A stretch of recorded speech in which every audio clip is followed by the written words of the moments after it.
Hello guys, स्वागत है आपका ब्रो फार्मेसी में। तो आज हम फार्मास्यूटिकल माइक्रोबायोलॉजी की पहली यूनिट के बारे में पढ़ेंगे। हाँ तो गाइज इसमें जो है ना हम इंट्रोडक्शन और हिस्ट्री देखने वाले हैं। माइक्रोबायोलॉजी की मतलब डेफिनेशन और हिस्ट्री देखने वाले हैं, ब्रांचेस देखने वाले हैं, उसकी स्कोप देखने वाले हैं, इंपॉर्टेंस देखने वाले हैं और थोड़ा बहुत इंट्रोडक्शन देखेंगे प्रोकैरियोट्स और यूकैरियोट्स का। तो चलिए फिर शुरू कर ही लेते हैं।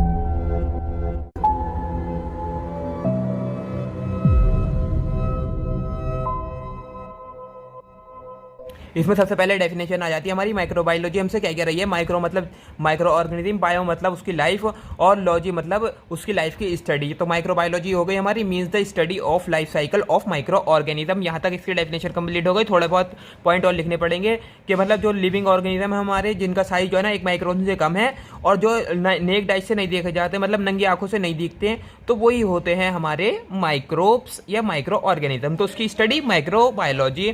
तो माइक्रो ऑर्गेनिज्म की जो है ना मतलब कैरेक्टरिस्टिक्स कि ये जो है ना डिसीज कॉज करते हैं हमारी बॉडी में, हमारी ह्यूमन बॉडी में ये डिजीज प्रोड्यूस करेंगे, उसके हम दवाई बनाएंगे। तो इसकी स्टडी इस वजह से कर रहे हैं हम। ये हमारे इसको भी पता लग गया। हिस्ट्री पे आ जाओ। हिस्ट्री काफ़ी लंबी हो जाती है, इसके नोट्स जो है ना टेलीग्राम पे मिल जाएंगे, यही वाले बहुत अच्छे तरीके से फ्रेम कर रखे हैं हमने। एरिस्टोटल ने शुरुआत करी थी लिविंग और नॉन लिविंग ऑर्गेनिज्म का, उन्होंने कॉन्सेप्ट दिया था। फिर रॉगर बेकन आए, फिर फिलास्टोरियस आए, रॉबर्ट हुक ने हमारा जो है सेल स्ट्रक्चर बताया था कि सेल स्ट्रक्चर होता है, मतलब फर्स्टली जो है ना उन्होंने सेल स्ट्रक्चर बना के दिखाया था हमारे। फिर एंटोनी सर आए, एंटोनी वैन लेवेनहॉक, उन्होंने पहली बार माइक्रोस्कोप बनाया और उसमें जो है ना माइक्रोब्स को ऑब्जर्व करा। वही जो है हमारे फाउंडर ऑफ माइक्रोबायोलॉजी भी कहलाए जाते हैं। आगे देख लेते हैं आप। उन्होंने ही जो है बैक्टीरिया और प्रोटोजोआ को डिस्कवर करा था हमारे एंटोनी सर ने, और उनको नाम रखा था एनिमल क्यूज। फिर हमारे किस्टर सर आए थे, उन्होंने इसके बारे में स्टडी करी कि ब्लड में जो है ना वर्म्स पाए जाते हैं। और जो है चारों स्पेलेंसी आए थे, उन्होंने जो है ना पहला कल्चर मीडिया बनाया था। फिर जॉन टिंडल ने टिंडलाइजेशन दिया था। लुइस पास्चर पे आ जाओ। अब अगला क्वेश्चन आ जाता है कि contribution of Louis Pasteur in microbiology. तो इन्होंने हमारा पास्चराइजेशन की थ्योरी दी थी कि जो भी हमारा प्रोडक्ट होता है, अगर उसको हीट करेंगे 62.8 डिग्री सेल्सियस पे 30 मिनट्स के लिए, आधे घंटे के लिए हमने हीट करा इस टेम्परेचर पे, तो जितने भी हमारे माइक्रोब्स हैं वो डिस्ट्रॉय हो जाएंगे और कोई भी चेंज नहीं आने का प्रोडक्ट में। जैसा हम दूध का एग्जाम्पल ले लेते हैं, जो दूध लाते हैं हम बाहर से, तो उसे उबालते हैं हम 30 मिनट तक, या फिर जब तक उसमें उबाल नहीं आता उसके अंदर के सारे माइक्रोब्स नहीं मिट जाते या मर जाते हैं नहीं, तो जब तक हम उसे उबालते रहते हैं। हम दूध का पास्चराइजेशन नहीं करवाने के हैं तो उसमें माइक्रोब्स हमारे बढ़ जाएंगे और दूध हमारा फट जाएगा। तो इसी वजह से हमारे पास्चराइजेशन करवाना पड़ता है जब तक दूध नहीं उबलता। तो इसकी थ्योरी यही थी। तो हमारा कॉन्ट्रीब्यूशन क्या है लुइस पास्चर का, कि उन्होंने पास्चराइजेशन की थ्योरी दी थी, पास्चराइजेशन प्रोसेस दी थी। और दूसरा कॉन्ट्रीब्यूशन हमारा फर्मेंटेशन का, मतलब सड़ाने गलाने वाला। तो he gave fermentation process. Fermentation को क्या कहते हैं? सड़ाना, किसी चीज़ को सड़ाना सही ना, प्रोसेस। रेबीज वैक्सीन दी थी और सिल्कवर्म दिया था। अगली हिस्ट्री देख लेते हैं हम। रॉबर्ट कोच ने एक्सप्लेन करी थी germ theory and diseases of diseases in 1876। सही। इन्होंने एक और चीज़ दी थी, isolation of bacteria from pure culture. मतलब प्योर कल्चर जो है हमारा कल्चर मीडिया जो बनाते हैं हम, उससे जो है ना डिफरेंट टाइप्स के बैक्टीरिया का आइसोलेशन मतलब अलग कैसे कर सकते हैं हम, वो बताया था रॉबर्ट कोच ने। इनके कुछ पोस्टुलेट्स हैं, वो आइए हम देख लेते हैं, थोड़े ब्रीफ में हैं। पहला वाला है हमारा causative agent must be present in every individual with the disease. मतलब जिसका अंदर हमारा, जिस बॉडी के अंदर डिसीज हुआ है, तो वो पॉजिटिव एजेंट एवरी इंडिविजुअल मतलब उसके अंदर प्रेजेंट होना चाहिए, मतलब हमारा माइक्रोब प्रेजेंट होना चाहिए। Must be isolated and grown in pure culture. और जो है वो अलग करने वाला हो, वाला बैक्टीरिया जो है अलग किया जा सके और ग्रो किया जा सके प्योर कल्चर में। When pure culture inoculated surely cause diseases. जो भी जो है ना प्योर कल्चर बनता है हमारा जो है ना, वो तो वो डिसीज कॉज करने वाला, उसके अंदर पावर हो इतनी, सही ना, जब ये हमारा बैक्टीरिया पे स्टडी हो पाएगी, सही ना। द माइक्रोब मस्ट बी री आइसोलेटेड, और दोबारा आइसोलेट किया जा सकता है वो, एंड री आइडेंटिफाई, और दोबारा पहचाना जा सकता है प्योर कल्चर से, जो कि थर्ड पोस्टुलेट में हमने बताया गया है। तो ये 4 पोस्टुलेट थे हमारे कुछ पोस्टुलेट। ऐसे क्वेश्चन आ जाता है, व्हाट आर कुछ पोस्टुलेट्स। सही है। फिर आगे बढ़ते हैं हम। तो आगे ये देख लेना कि इन्होंने फैनल ने क्या कहा था। रिचर्ड पैट्री ने पैट्री डिश दी थी, कल्चर मीडिया जिसमें बनाते हैं हम। पॉल एनरिच ने क्या करा था, सिफिलिस की जो है ना ट्रीटमेंट दिया था। मार्टिन ने क्या करा था। तो ये आप जो है ना हमारा टेलीग्राम चैनल है, उस पर जाके भी पूरा नोट्स पढ़ा है, कंप्लीट माइक्रोबायोलॉजी नाम से, तो वहाँ पर आप जाके देख लीजिए। इसका लिंक जो है ना डिस्क्रिप्शन में है। अब आगे देख लेते हैं हम।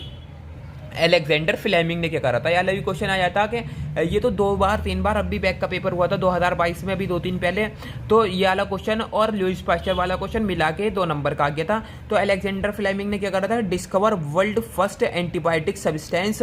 सबसे पहली एंटीबायोटिक किसने दी थी, अलेक्जेंडर फ्लेमिंग ने, जिसका नाम था एंजाइल पेनिसिलिन नाम था उसका। और कैसे आइसोलेट करी थी उन्होंने, पेनिसिलियम नोटेटम से, विच डिस्ट्रॉय मैनी ऑर्गेनिज्म, और जो है वो बहुत सारे माइक्रो ऑर्गेनिज्म को मार देती थी। वो कहाँ से आइसोलेट करी थी, पेनिसिलियम नोटेटम से, उसका बेंजाइल पेनिसिलिन नाम था। इसकी ब्रांचेस देख लेते हैं। अब हमने माइक्रोबायोलॉजी को 3 पार्ट में डिवाइड कर दिया है, टैक्सोनॉमी, रिसर्च एंड डेवलपमेंट क्या है, और अप्लाइड माइक्रोबायोलॉजी कौन कौन सी है जो अप्लाई होती है। तो टैक्सोनॉमी के हिसाब से हमारी जो है बैक्टीरिया के लिए बैक्टीरियोलॉजी, फंगस के लिए माइकोलॉजी, नोमेटोड्स के लिए नोमेटोलॉजी, पैरासाइटोलॉजी, एल्गी के लिए फाइकोलॉजी, और ये सारे लॉजी। सही है, टैक्सोनॉमी में इतने आते हैं।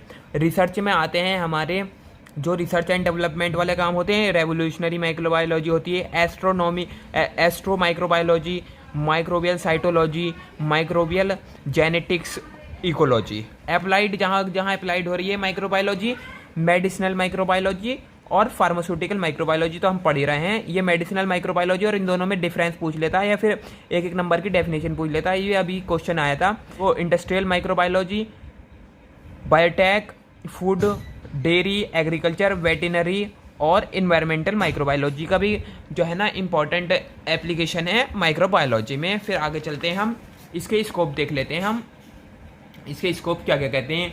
इकोलॉजिकल स्कोप है, मतलब प्राइमरी डिकम्पोजर हैं हमारे जितने भी माइक्रोब्स हैं। बायो पेस्टिसाइड्स हैं, बायो मतलब लाइफ वाले, सही है, जो नेचर की तरफ से होते हैं। क्लीन पॉल्यूटेंट्स और toxic waste through bioremediation process के द्वारा ये पॉल्यूटेंट को क्लीन करते हैं और टॉक्सिक वेस्ट को जो है डिस्पोज करते हैं हमारे माइक्रोब्स। तो ये इकोलॉजिकल हो गया। अब फूड माइक्रोबायोलॉजी में आ जाओ। फूड में वही बात हो गई कि हमारा जो है डेयरी प्रोडक्ट सबसे ज़्यादा बनते हैं, जैसे चीज़ है हमारी, या फिर हमारा दही वगैरह है, कर्ड है, तो वो योगर्ट वगैरह जो है माइक्रोब्स के द्वारा बनता है। पिकल्स बनते हैं हमारे, अचार बनता है, और हमारी जो है ग्रीन ऑलिव्स बनती हैं, योगर्ट जैसे हमने बताया, सॉस बनता है इससे, सोया सॉस, विनेगर बनता है, सिरका बनता है हमारा, ब्रेड भी इससे बनती है। फर्मेंटेशन प्रोसेस से हमारी बियर, वाइन और अल्कोहल बनती है, जो हमने अभी देखा था। किसका अचीवमेंट था ये, हमारे लुईस पास्चर का अचीवमेंट था। हेल्थ केयर में आ जाते हैं। हेल्थ केयर में एंटीबायोटिक्स भी बनते हैं, वाइटामिन भी बनती है। वैक्सीन्स में आ जाते हैं। वैक्सीन में स्मॉल पॉक्स, रेबीज़ की वैक्सीन है, टॉक्सिड वैक्सीन है। जेनेटिकल इंजीनियरिंग में आ जाते हैं। जेनेटिक इंजीनियरिंग में हमारा microbes used in rDNA, recombinant DNA technology है, उसमें यूज़ होता है। बायोकेमिस्ट्री में हमारे बायोकेमिकल जितनी भी प्रोसेस हो रहे हैं उसमें भी हमारे माइक्रोब्स यूज हो जाते हैं। इस इंडस्ट्रियल माइक्रोबायोलॉजी पर आ जाते हैं। ये हमारे स्कोप चल रहे थे, सही ना। फर्मेंटेशन पहले देखो, ये सारे रिपीटेड चीज़ें हैं। फर्मेंटेशन इंडस्ट्रियल में आता तो ये इसके अंदर लिख देगा। Fermentation technology for beer, wines और बेवरेज जो बनाते हैं हम, उसके लिए है ये। और प्रोटीएज, एंजाइम, एमाइलेज जो बैसिलस से द्वारा जो है ना आइसोलेट होते हैं, वो भी देख लेते हैं हम। Bio bacillus used in metal process, और मिथेनको को जो है ना मीथेन प्रोड्यूस करते हैं, तो वो भी हमारे माइक्रोब्स के द्वारा होते हैं। एग्रीकल्चर पे आ जाते हैं। जेनेटिक इंजीनियरिंग हो रही है, ट्रांसजेनिक प्लांट बनना है हमारे। बायो रिएक्टर्स हैं, मास प्रोडक्शन करने के लिए बायो रिएक्टर्स हैं, तो वो भी हमारे इसमें आ जाते हैं एग्रीकल्चर स्कोप में। बायो लीचिंग में क्या होता है हमारा, recovery of minerals from low grade ores, जो हमारे लो ग्रेड ओर्स हैं उसके जो है ना, उससे हम क्या करते हैं, मिनरल्स की रिकवरी करते हैं। तो ये भी बायो जियोकेमिकल साइकिल में जो है ना बहुत ज़्यादा इंपॉर्टेंट रोल निभाते हैं। तो ये स्कोप है इसके माइक्रोबायोलॉजी के। अब इंपॉर्टेंस पे आ जाते हैं हम। इंपॉर्टेंस भी हमारा एक टॉपिक हो जाता है माइक्रोबायोलॉजी का, क्या क्या इंपॉर्टेंस है। सही सी बात है यार। हमें सबसे पहले फार्मा इंडस्ट्री में ही हमारा यूज़ होगा हमारा, सही ना, ड्रग बनाने के लिए। ड्रग मतलब वैक्सीन हो गई हमारी, टैबलेट्स वगैरह हो गई, एंटीबायोटिक्स हो गई, तो वही बनाने के लिए, एंटी माइक्रोबियल बनाने के लिए फार्मा इंडस्ट्री में यूज़ होगा। Pharmacist are discovering various antimicrobials to prevent communicable disease by understanding human cell. तो ये हो जाता हमारा। मेडिसिनल डिवाइसेस बनाने में जैसे फ्लोरोसेंट फ्यूजन है, तो फास्ट और precise detection of pathogen in tissue sample, जो टिश्यू हमारा ब्लड वगैरह है उसके अंदर फास्टली एकदम प्रिसाइजली जो है हमारा पैथोजन है या नहीं है ब्लड में, वो देखने के लिए हमारे मेडिकल डिवाइसेस हैं फ्लोरोसेंट फ्यूजन। फिर आगे चलते हैं, हम इसका और इम्पोर्टेंस देख लेते हैं। जैसे कॉस्मेटिक माइक्रोबायोलॉजी है हमारी, microbial contamination in cosmetic is a major concern with the industry communication contamination with microbes a major cause of economical uses. तो इसका भी मतलब आप देख लिया, कॉस्मेटिक माइक्रोबायोलॉजी में यूज़ होता है ये। तो क्लासिफिकेशन पे आ जाते हैं हम। क्लासिफिकेशन वही है, हमारे माइक्रोब्स क्लासीफाई होते हैं असेलुलर जिनमें सेल नहीं है, और सेलुलर जिसके अंदर सेल है। असेलुलर हमारे वायरस हो गए और प्रियॉन्स हो गए, सही है। और सेलुलर हमारे यूकैरियोट्स, प्रोकैरियोट्स। हम प्रोकैरियोट्स और यूकैरियोट्स का देख लेते हैं। यूकैरियोट्स मतलब फंजाई, एल्गी, नीमाटोड्स, और प्रोकैरियोट्स हमारे नए वाले पुराने वाले बैक्टीरिया, प्रोटोजोआ और सीड और न्यूक्लियस वगैरह, सही ना। इंट्रोडक्शन टू प्रोकैरियोट्स मतलब पुराने वाले प्रिमिटिव, और यूकैरियोट्स मतलब ट्रू और मॉडर्न वाले। तो प्रोकैरियोट्स होते क्या हैं, अगर 2 नंबर में डेफिनेशन आ गई या फिर 2 नंबर में डिफरेंस आ गया तो उसमें हम ये लिख सकते हैं कि prokaryotes are those which are old type. Pro मतलब ओल्ड, सही ना, ओल्ड टाइप सेल, उनके पास जो है ना बहुत पुरानी प्राचीन सेल होगी। दैट डजेंट कंटेन न्यूक्लियस, और उनके अंदर न्यूक्लियस नहीं होने का, और एक डेवलप्ड फॉर्म नहीं होने की उनकी। जैसे हमारे बैक्टीरिया हैं और आर्काई बैक्टीरिया हैं, उसके अंदर ये सब होता है। यूकैरियोट्स पा जाते हैं हम। यूकैरियोट जो है ना मॉडर्न टाइप के हैं, modified type of cell that contain nucleus, nucleus होता है उसमें, वेल डिफाइंड फॉर्म में न्यूक्लियस होता है, प्लांट और एनिमल में पाए जाते हैं ये। अब एक चीज़ और देख ले रहे हैं हम, बहुत जल्दी सिंप्लीफाई कर लेते हैं कि प्रोकैरियोट्स और यूकैरियोट्स की कैरेक्टरिस्टिक्स हैं और उसके पार्ट्स वगैरह हैं, तो उसमें क्या डिफरेंस आ जाता, क्या क्या जो है हमें एक टेबल में जो है डिस्कस कर लेते हैं। जैसे हमारे यहाँ पर ऑर्गेनल्स आ जाते हैं, मतलब यूकैरियोटिक सेल्स में कौन कौन से ऑर्गेनल्स प्रेजेंट हैं और प्रोकैरियोट में कौन कौन से प्रेजेंट हैं। न्यूक्लियस हमारा प्रेजेंट होता है यूकैरियोट में, क्योंकि मॉडिफाइड है और मॉडर्न है। प्रो मतलब पुराना, यू मतलब नया, सही है। प्रोकैरियोट में न्यूक्लियस नहीं है, क्रोमोसोम एक से ज़्यादा है यहाँ पर, और यहाँ पर एक ही था जिसको कहते थे हम प्लाज्मिड। सेल टाइप पर आ जाते हैं multi cellular, unicellular. Lysosome present है इसमें, लाइजोसोम, माइक्रोब्स, वो माइक्रोट्यूब्यूल्स प्रेजेंट है, एंडोप्लाज्मिक रेटिकुलम प्रेजेंट है, माइटोकॉन्ड्रिया प्रेजेंट है, सही है। वैक्यूल्स तो है लार्ज साइज में, यहाँ पर स्मॉल साइज में है। सेल साइज देख लेते हैं। सेल साइज है यहाँ पर 10 to 100 म्यूमीटर, यहाँ पर 110 म्यूमीटर। राइबोसोम्स लार्ज है, यहाँ पर स्मॉल हैं। गोल्जी बॉडीज यहाँ पर प्रेजेंट है, यहाँ पर नहीं है। न्यूक्लियस मेम्ब्रेन सेलेक्टिव है, यहाँ पर न्यूक्लियस ही नहीं है, तो मेम्ब्रेन कहाँ से होगी। फ्लैजेला यहाँ पर जो है ना मेम्ब्रेन से बाउंड है, यहाँ पर एक ही फ्लैजेला फाइबर होता है। एग्जाम्पल यहाँ पर एनिमल, प्लांट हो जाते हैं, और यहाँ पर आर्कायू और बैक्टीरिया हो जाता है।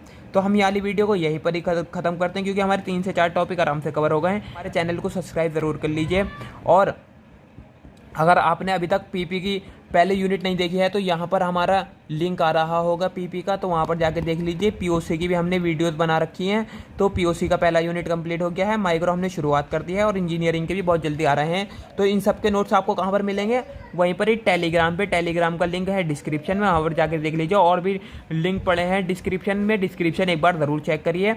हमें जो है ना एक कमेंट करके ज़रूर बताइए कि आपको ये वीडियो कैसी लगी, अगर आप यहाँ तक आ गए हो तो। अगर शुरुआत में भी आपने वीडियो देखनी शुरू करें तो हमारे चैनल को सब्सक्राइब कर दिए। तब तक के लिए गुड बाय, फिर मिलते हैं एक नए लेक्चर के साथ। Good bye.